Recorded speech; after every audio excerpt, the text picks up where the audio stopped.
കേരളത്തിൽ കഴിഞ്ഞ 10 വർഷം നടന്ന ഒരു വലിയ വികസന പ്രവർത്തനമാണ് ലഹരിയുടെ ബിസിനസ്. ലഹരി ഒരു വലിയ ബിസിനസ്സാണ്.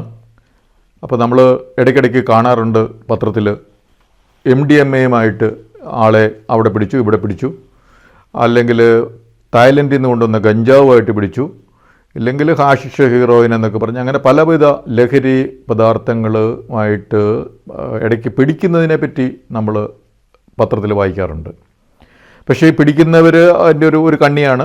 അത് ഇവിടെ കൊണ്ടിരുന്നവരുണ്ട്, പിന്നെ അതിന് ഉപയോഗിക്കുന്നവരുണ്ട്, ഇതിൻ്റെ കമ്മീഷൻ ഏജൻസ് ഉണ്ട്, ഇത് ഉൽപ്പാദിപ്പിക്കുന്നുണ്ട്, കെമിക്കലൊക്കെ ആണെങ്കിൽ അത് ഉൽപ്പാദിപ്പിക്കുന്ന ഫാക്ടറികളുണ്ട്. അങ്ങനെ വലിയൊരു ബിസിനസ് ആണ് കേരളത്തിൽ വളരെ വേഗത്തിൽ കഴിഞ്ഞ 10 വർഷമായിട്ട് വികസിച്ച ഈ ലഹരിയുടെ കച്ചവടം, ലഹരി ബിസിനസ്.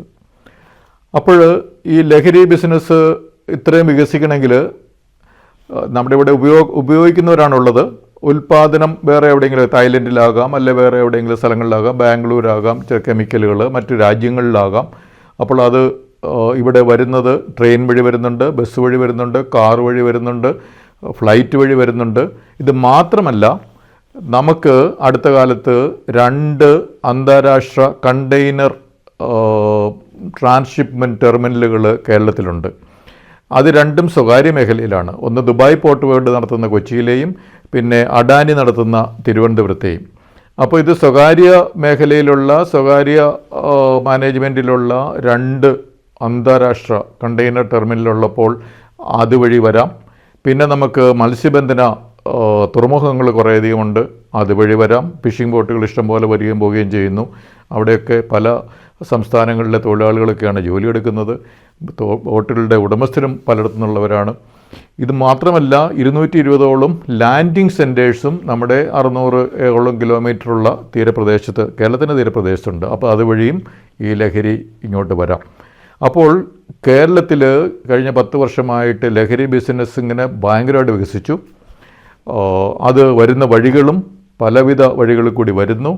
ഉപയോഗിക്കുന്നവരുടെ, അതായത് കസ്റ്റമേഴ്സിൻ്റെ എണ്ണം കൂട്ടിയാലാണ് ഇതിൻ്റെ കൂടുതൽ പ്രോഡക്റ്റ് ഇവിടെ വിറ്റഴിക്കാൻ പറ്റത്തുള്ളൂ. അപ്പോൾ അതിന് വേണ്ടിയിട്ടുള്ള മാർഗങ്ങൾ ഈ ബിസിനസ് വികസിപ്പിക്കുന്നവർ തീർച്ചയായിട്ടും ചെയ്യുന്നുണ്ട്.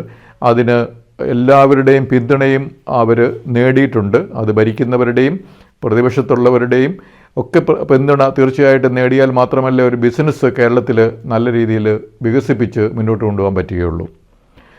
അപ്പോൾ ഈ ആരോഗ്യത്തെ നശിപ്പിക്കുന്ന ഈ ബിസിനസ്സിന്, ലഹരി ബിസിനസ്സിന് പകരമായിട്ട് വേറെ എന്തെങ്കിലും ഒരു ലഹരി ഇവിടെ കൊണ്ടുവന്നാൽ മാത്രമേ ഇതിനൊരു പരിഹാരമാവുകയുള്ളൂ.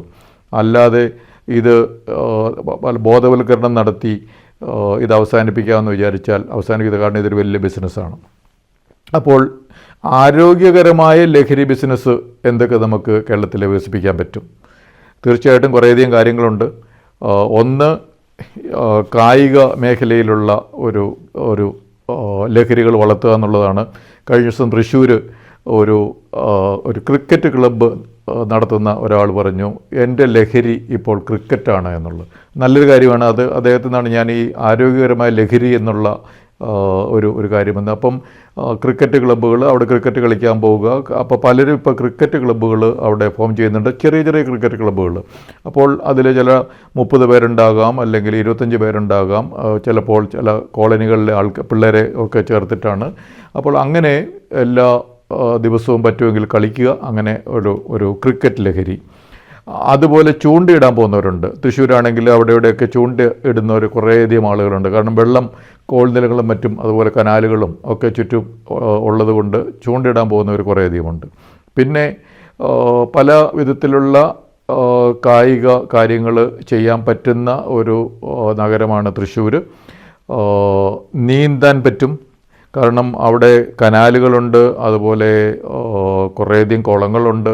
അവിടെയൊക്കെ ഇപ്പോൾ നീന്താൻ പറ്റുമോ എന്നുള്ള വേറൊരു കാര്യം. അപ്പോൾ നീന്തൽ ക്ലബ്ബുകളും അങ്ങനെയൊക്കെ തുടങ്ങിക്കഴിഞ്ഞാൽ ക്രിക്കറ്റ് ക്ലബ്ബ് പോലെ തന്നെ, ഫുട്ബോൾ ക്ലബ്ബ് പോലെ തന്നെ നീന്തൽ ക്ലബ്ബുകൾ തുടങ്ങാൻ പറ്റുന്ന വെള്ളം ഇഷ്ടം പോലെയുള്ള സ്ഥലമാണ് തൃശ്ശൂർ. അതുപോലെ മറ്റ് കേരളത്തിൻ്റെ പ്രദേശങ്ങളും അങ്ങനെ തന്നെ.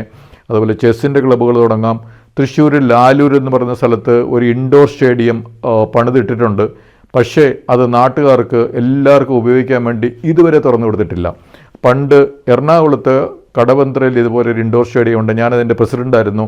അപ്പോൾ അന്ന് നമ്മൾ ചെയ്തത് ഇത് ഇവിടെയുള്ള എല്ലാവർക്കും അത് ഉപയോഗിക്കാൻ പറ്റണം.